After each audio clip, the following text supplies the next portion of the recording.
Hello, everyone. Welcome back. We're looking at chapter 7 now in Mark's Gospel. And so let's just jump right into it. What we're going to look at in chapter 7 is another story where people are opposing Jesus. And then we're going to look at a couple of miracle stories. One, my favorite, the Syrophoenician woman, and learn a special lesson there with her and her relationship with Jesus. So let's start in verse 1. This is about the Pharisees, and it says, certain men from the Pharisees and experts of religious law arrived from Jerusalem and gathered around Jesus. They noticed some of his apprentices eating bread with unclean hands, that is, unwashed hands. So this theme of cleanliness comes up again. Who is clean and who is unclean? And Jesus, who is always clean, helps those who are unclean. And also the opposition of the Pharisees and the scribes, who are looking for ways to discredit Jesus. And so they notice that his disciples don't wash their hands before they eat. That doesn't mean that they didn't literally wash their hands. They didn't do it in the ceremonial way. So even if they had washed their hands, which they probably did, they didn't do it in this particular ceremonial way of dipping it in the water a certain way, holding it up a certain way. You watch these medical shows, you see the way the surgeons hold up their hands like this until they go on in the room and somebody puts gloves on them. There was a ceremonial way of letting the water drip and that kind of stuff, and they weren't doing that, which actually wasn't taught in the law. It was in their oral tradition. And Jesus did not uphold the oral tradition. He upheld the law of God, but not the oral tradition of the Pharisees. Verse 3, for the Pharisees and all the Jews do not eat unless they carefully wash their hands. That all the Jews is probably hyperbole, because Jesus' disciples were Jews, but they weren't washing their hands in the right way. And so it's hyperbole there. Do not eat unless they carefully wash their hands, and keeping the tradition of the elders. When they come from the marketplace, they do not eat unless they have immersed themselves, and that is baptized themselves, literally going out into a mikveh and becoming cleansed through the water. And there are certain ways even that mikvehs were set up to be cleansing pools. That they had traditions about that. There are many other traditions that they received, that they observed, such as the immersing of cups and pitchers and bronze vessels for cleanliness. And the Pharisees and experts of religious law questioned Jesus, why do your apprentices not follow the tradition of the elders when they eat their bread with unclean hands? And so they're picking at Jesus over this. Jesus answered them, and he basically just fires right back, but he doesn't come at them quoting the tradition of the elders. He comes at them quoting Isaiah, the law of God and the word of God. Isaiah was right when he prophesied about you hypocrites. Very direct. As it is written, these people honor me with their lips, but their hearts are far away from me. They worship me falsely, teaching as doctrine the commands of humans. Abandoning the commands of God, you keep human traditions. So Jesus says, you want to get on to me about my disciples, and you want to get on to my disciples about their hands not being cleansed in the way that you say to cleanse them, but you're hypocrites, because there are things that you do that get around the law that are really unclean and really unhealthy and downright evil. And so you honor me with your lips, but your heart, or honor God with your lips, but your heart is far from God. You're teaching doctrines that are just human doctrines and human commands, and you're letting go of some of the commands of God. And he gives an illustration. He also said to them, you nullify the commandment of God that you may keep your tradition. Moses said, honor your father and mother. That's law. That's that's 10 commandment law. That's strict written law of Moses. And whoever speaks evil of father and mother will be put to death. Again, that's law. That's written law. But you say, and this is how they get around the law. If a person says to their needy father or mother, so just picture parents in their old age who can no longer take care of themselves. Whatever help I was required to give to you is Corban. That means it's a gift to God. That person does not have to do anything for their father or mother. This invalidates the word of God for your traditions that have been passed down, and you do many things like this. So he's saying, you've set up these traditions that actually get around doing the good of the law. And here's an example. You're supposed to take care of your parents in their old age, or when they're sick, or when they need help. But what you do is you say, what we were going to do to take care of you, that's Corban. We're going to give it to God instead. And so we no longer have to take care of you. We no longer have to meet your needs. We're not going to be there for you. Now, here's the thing that I want you to see. They're talking about the disciples having unclean hands when their hands are really dirty. Their hands are really filthy. Their hands are full of evil in the way that they're mistreating people, in the way that they're misusing the law, and in the way that they're getting around the law with their human traditions. And Jesus calls them on it. So they go up to him to call him out about his disciples not washing hands ceremonially and having unclean hands, and ends up that Jesus calls them out for not just having unclean hands, but having unclean hearts and unclean action. And that is impressive what Jesus does there. Next, he's going to teach more about the heart, because Jesus was all about the heart and teaching the heart. And attitude and motivation and the things of the heart are so incredibly important. We cannot miss out on what Jesus has to say about them. Verse 14, once again, Jesus called to him a crowd. He said to them, "Hear my words and understand. There is nothing outside a person that goes inside that can defile that person. Whatever comes out of a person is what defiles." So he's going to talk about just basically playing off and riffing off of what the Pharisees have just said and done. He's trying to get them to see, it's not about washing hands in a ceremonial way. It's really about washing your heart and keeping what's inside pure and clean. In verse 17, then he left the crowd and entered the house. His apprentices asked him about the parable. He said to them, "Do you not understand? Do you not understand that whatever enters a person from outside cannot defile that person, because it does not enter the heart, but enters the stomach and is eliminated in the toilet?" By saying this, he declared all food clean. Now, I mentioned to you that this idea of food is going to continue on. Remember the disciples in the last chapter holding those baskets of bread in front of them and not getting any insight from it? Jesus isn't going to let that go. He's going to keep bringing it up. And he does it here by talking about what you eat. And it's not what you eat that defiles you. That just goes through you and passes through you.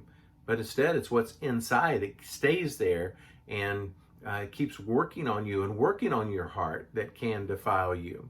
And also Mark gives this little exclamation. This is not the words of Jesus, it's the words of Mark. By saying this, he declared all food clean. So you can imagine in the audience of Mark around AD 60 or so, there might have been some people that still wondered, well, what food is clean and unclean? And Mark just there is saying Jesus himself was declaring all food clean at that point. So there's no need to keep the dietary restrictions of the Jewish law under the Jewish covenant. Verse 20, he continued, whatever comes out of a person defiles that person. It's from inside, it's from the heart. That's why we have to watch our heart and guard our heart and protect our heart. Make sure that our heart is right, because this is the center of our motivation. It's inside of us, it's our hearts. For from within, out of the heart of humanity, come evil thoughts. And then these evil thoughts that he talks about here, and again, it's thoughts, it's attitudes, it's the mind, but it demonstrates itself. It comes out in actions which become sins of the heart. That's what this passage is known for, the sins of the heart. There's 6 that are expressed negatively, 6 that are expressed positively. sexual immorality, theft, murder, adultery, greed, wickedness, deceit, lustful eyes, the evil eye of selfishness, slander, pride, and foolishness. All of this comes from inside a person and makes him clean. Sorry, I didn't mean to say that they come out positively and negatively. I meant to say they're plural or they're singular. That's what they are. They're all negative. they're all bad sins and shouldn't be done. But 6 of them are stated in the plural. 6 are stated in the singular. So singular verbs versus plural verbs. And so when you read that, understand that those actions happen because something's going on in a person's heart that leads to those actions. Now, let's go on and close out with a couple of miracle stories. Mark next mentions the faith of the Syrophoenician woman. It's in verse 24. Jesus got up and went into the region of Tyre. Tyre is in the north. Tyre is where Lebanon is today. In that day, it would have been Phoenicia. And Syria is next to Phoenicia, so she's known as the Syro-Syria Phoenician woman. So this is the Syrophoenician woman and the story of Jesus with her. I told you earlier that Jesus wasn't always ministering amongst the Jews, even though he did say, I've been sent to the lost house of Israel, even though in this story he's going to talk about ministry to the Jews. In his own ministry, he's starting to show that he's including all people. He has taught the Gentiles. He has healed the Gentiles. He's been in Roman territory, Gentile territory, mostly in the east of the Jordan, in what's today Jordan, or in the eastern part of the Sea of Galilee. Now he heads north, and again, it's Gentile territory. This is Roman territory. It's Phoenicia, and it's Syria, and that's where he goes. So he's outside of Israel now, and he's talking to people and teaching people. So he got up, went into the region of Tyre. Notice he entered a house, not wishing anyone to know he was there. There's another theme that it's sounded over and over again. At times, Jesus gets away to be by himself. He needs time alone. He gets away to recharge his batteries, and that's okay. That's a good thing to do that. So he goes into a house, not wanting anyone to know, but again, he gets interrupted. That's another theme. Is sometimes we get off by ourselves, hoping to be by ourselves, but the needs of people overcome that need. So it says he could not escape notice. A woman whose daughter had an unclean spirit heard he was there. When Jesus enters Jewish territory for the first time, he's met by an unclean spirit. When Jesus enters Roman territory on the east side of the Sea of Galilee for the first time, he's met by an evil spirit. When Jesus goes north to the region of Tyre and Sidon, he's met by an evil spirit. Wherever Jesus goes, the evil spirits are there to battle him. And that's what happens here. She has a daughter and has an unclean spirit, and she heard that he was there. She's speaking to me here. And she asked Jesus to cast out the demon of her daughter. Jesus said to her, It is proper to feed the little children first. It is not right to take the children's bread and throw it to the dogs. But notice that he's not saying just in the negative that I can't give anything to people that are not Jewish. Need to take care of them first, then I could take care of them. And that's exactly what he does here. And that's exactly what he's doing in his ministry. In a sense, it's what Paul does in his ministry too. And so the idea, if you had this idea that Jesus was only reaching out to the Jews, then I hope that I'll dispel that, because that's not the case with Jesus. And Jesus was building an inclusive ministry where all people were drawn to him. So, he says it's not right to take the children's bread, the bread meant for the Jews, in this case, the children, and throw it to the dogs. She gets his inference there that, if you're not one of the children of Israel, then you're a dog. And I don't think that Jesus, I know that Jesus is not trying to offend her with this, He's trying to test her mettle and see how she's going to answer him, see how she's going to come back.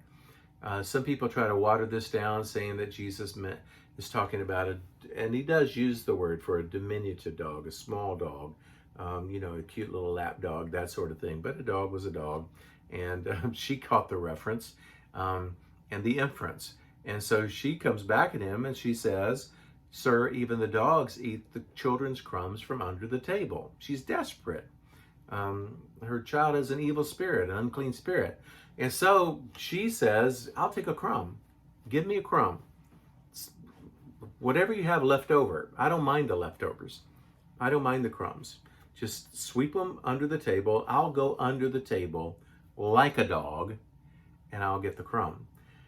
That's showing the faith that she has to approach Jesus, to be with Jesus, to request this of Jesus. And notice again, it's a crumb. It's food. That theme of food that we started with back with the disciples holding all that bread. They got bread in their baskets and they can't see who Jesus is. The bread's right in front of them. They can smell it. It's so aromatic. But they fail to see who Jesus is. She wants a crumb of that bread. Just give me a little crumb. That's all I want. And that's faith. This woman had such faith.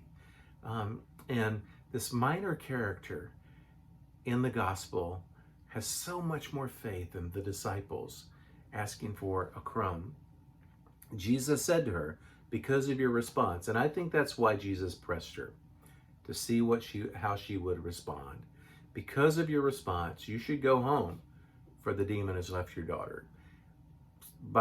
When she made that response, the demon left. That's powerful. That's awesome. And that's who Jesus is. Her responsiveness to Jesus healed her child. She went back to her house and found her child lying on her bed. The demon had left her. The faith of the Syrophoenician woman. I want to point out, there's not just one woman in this story. There's two women in this story. And it's an awesome story about the faith of a woman and women. And this is the Syrophoenician woman who has faith that pushes back, faith that continues through challenges, faith that despite what she's facing, still goes after Jesus and begs for only a crumb. And I'm so appreciative of our sisters in the church and the great faith that they have, and a faith that really calls us higher, like this faith of the Syrophoenician woman. Especially, I, over the years, have been challenged and encouraged and called higher by single sisters and by single moms in the church, and just seeing how faithful that they can be through their circumstances, and just begging God for just a crumb. Just give me a crumb. I'll take a crumb. And then responding in the right way, responding to Jesus with faith, no matter what was thrown their way. And I just got so much admiration for the sisters that I know of and that have influenced me and been an example to me and have been an upward calling to me in my life. And I'm grateful for you. I'm really grateful that you have faith like this Syrophoenician woman, and that you will ask for a crumb, and then you will live faithfully with that. And it's an upward calling. And I look at the faith of this woman. She's an upward calling. Compare her to the disciples who were holding a basket of bread and didn't understand. And all she asked for is a crumb. And she does see and understand who Jesus is. This is a great, great story. But chapter 7 doesn't end there. There's one more story. Jesus heals the deaf, and a deaf and speech impaired man. And so let's look in verse 31. Again, Jesus left the region of Tyre and went through Sidon to the Sea of Galilee, to the area of the 10 towns of the Decapolis. We already talked about that. That's where where Legion was, in that area. So he goes south and he goes east, probably above the Sea of Galilee, and to the area of the Decapolis. The people brought to him, and this is still a Roman Gentile area, non-Jewish area. The people brought to him a man who was deaf and had a speech impediment so that he might place his hands on him. Notice the people bring the man, not the man coming himself, but the people bring a man to him in order that he might be healed. And Jesus is still in this Gentile area. We see that there was a good portion of the ministry of Jesus that happened here in this Gentile area. Notice that Jesus, it says in verse 33, Jesus took him away from the crowd by himself, and he put a finger in the man's ear. After spitting, he touched the man's tongue with saliva. And so Jesus has that personal touch with the person. He pulls them aside, takes them away from the other people, and puts his finger in the man's ears. I think it's hard to know exactly why. I mean, it doesn't say why. And so we're speculating here, but probably just let the person know, I understand that your ears, you can't hear. I understand that your tongue, you can't speak. This is what I'm going to help you with right now. Looking up to heaven, he sighed and said to the man, Ephphatha, which means be opened. His ears opened and the fetters around his tongue were released. He spoke properly.